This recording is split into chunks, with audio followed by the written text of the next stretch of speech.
The Hollywood Reporter just did an interesting article asking screenwriters if they thought AI was going to take their jobs. And they did an interesting experiment where they plugged in a couple ideas into AI and had AI generate a log line. And the log line, you need a good log line. The log line sells the project. The log line tells the writer what the movie or TV show is about. If you don't have a good log line, you're not going to have a good movie. So they didn't ask ChatGPT to write the movie, just come up with a decent log line. And I believe they failed terribly.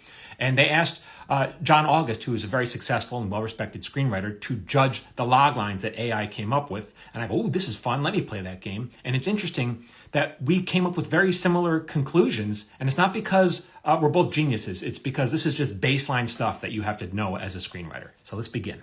So the input was Die Hard meets You've Got Mail. So that's just pairing up two different movies, like a 4-year-old could do that. And ChatGPT came back with this logline.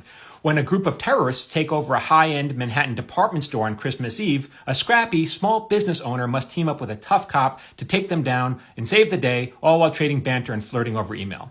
So this isn't good. This is just a bad version of Die Hard. It's the same movie, but a lot worse. They just changed high-rise to high-end Manhattan department store.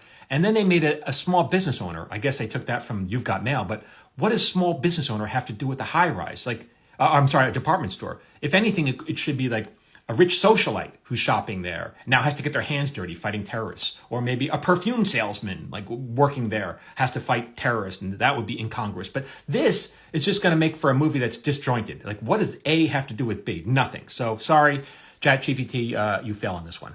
So here's another. The Hangover meets La La Land. Here's the log line.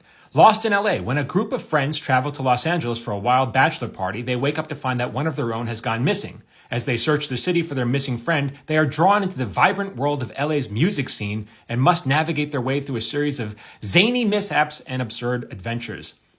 Again, this is just The Hangover, only set in Los Angeles. And this last line is BS. You know, their way through a series of zany mishaps and absurd adventures. Like, talk about fluff. That's meaningless. That wouldn't help the writer at all. Oh, it's going to be zany. It's going to be, what? Okay, give me an example, man. So this is the second sentence is just BS. So you can't BS your way through a movie.